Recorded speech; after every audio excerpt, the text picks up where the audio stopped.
ஹரே கிருஷ்ணா. தெய்வ திரு ஆச பக்திவேதாந்த சுவாமி ஸ்ரீல பிரபுபாதர் விரிவான பொருள் உரைகளுடன் அருளிய ஸ்ரீமத் பாகவதம் காண்டம் 2 பிரபஞ்சத் தோற்றம் அத்தியாயம் 9 பகவானுக்கு ஏற்புடைய விடைகள் பதம் 7.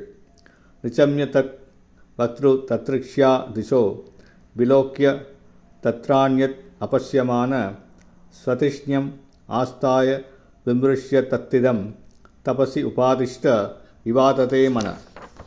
மொழிபெயர்ப்பு. ஓசையை கேட்டதும் அதை உச்சரித்தவர் யார் என்பதை எல்லா திசைகளிலும் தேடி கண்டுபிடிக்க அவர் முயன்றார். ஆனால் தன்னை தவிர வேறொருவரையும் அவரால் காண முடியவில்லை.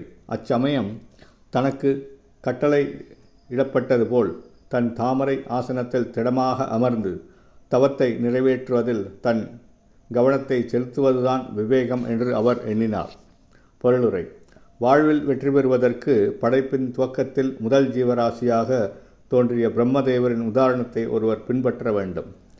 தவம் இயற்றும்படி பரமபுருஷரால் தீட்சை அளிக்கப்பட்ட பின் அதை நிறைவேற்றுவதில் அவர் உறுதியாக இருந்தார். தம்மை தவிர வேறு எவரையும் அவரால் காண முடியவில்லை என்ற போதிலும் அந்த ஓசை பகவானால் அனுப்பப்பட்டதாகத்தான் இருக்கும் என்பதை அவரால் சரியாக புரிந்து கொள்ள முடிந்தது.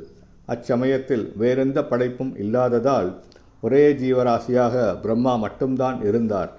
ஸ்ரீமத் பாகவதத்தின் முதல் காண்டம் முதல் அத்தியாயம் முதல் பதத்தின் ஆரம்பத்தில் உள்ளிருந்து பகவானால் பிரம்மாவுக்கு தீட்சை அளிக்கப்பட்டது என்பது ஏற்கனவே குறிப்பிடப்பட்டுள்ளது. பகவான் பரமாத்மாவாக ஒவ்வொரு ஜீவராசிக்குள்ளும் இருக்கிறார். பிரம்மா தீட்சை பெற விரும்பியதால் பகவான் அவருக்கு தீட்சை அளித்தார். இவ்வாறு தீட்சை பெற விரும்பும் ஒவ்வொருவருக்கும் அதை அளிக்க பகவானால் முடியும். ஏற்கனவே குறிப்பிடப்பட்டுள்ளதைப் போல் பிரபஞ்சத்தின் முதல் ஆன்மீக குரு பிரம்மாவே ஆவார். அவர் பகவானாலேயே தீட்சை அளிக்கப்பட்டவர். ஆதலால் ஸ்ரீமத் பாகவதத்தின் செய்தி அவருடைய சீட பரம்பரையின் மூலமாக கீழிறங்கி வருகிறது. ஸ்ரீமத் பாகவதத்தின் உண்மையான செய்தியை பெறுவதற்கு சீட பரம்பரையின் சங்கிலித் தொடர் மூலமாக வரும் தற்போதைய ஆன்மீக குருவை ஒருவர் அணுக வேண்டும்.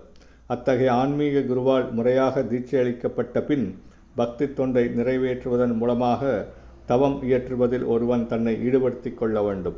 ஆனால் ஒருவன் தன்னை பிரம்மாவின் அந்தஸ்தில் இருப்பதாக எண்ணி உள்ளே இருந்து பகவானால் நேரடியாக தீட்சை அளிக்கப்பட வேண்டும் என்று எதிர்பார்க்கக்கூடாது.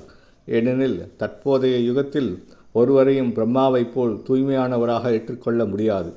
பிரபஞ்ச படைப்பை முன்னின்று நடத்துவதற்குரிய பிரம்மாவின் பதவி மிக தூய்மையான ஒரு ஜீவராசிக்கு அளிக்கப்படுகிறது. இதனால் அத்தகைய தகுதிகளை ஒருவர் பெற்றிருந்தால் அல்லாது பிரம்மாவைப் போலவே தான் நடத்தப்பட வேண்டுமென்று அவர் எதிர்பார்க்க முடியாது.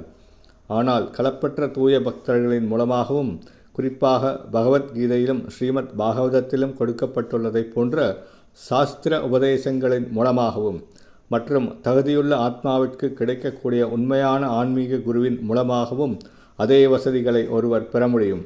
பகவானுக்கு தொண்டு செய்ய வேண்டும் என்ற உண்மையான இதயம் படைத்தவருக்கு பகவானே ஆன்மீக குருவாக தோன்றுகிறார். எனவே தூய பக்தரை சந்திக்க தேர்ந்த ஆன்மீக குருவை பகவானின் பிரதிநிதியாகவே ஏற்றுக்கொள்ள வேண்டும். அத்தகைய ஒரு ஆன்மீக குருவின் வழிகாட்டலின் கீழ் உள்ளவன் பகவானின் கருணையை பெற்றவனாவான் என்பதை சந்தேகமின்றி ஏற்றுக்கொள்ள வேண்டும். ஹரே கிருஷ்ணா.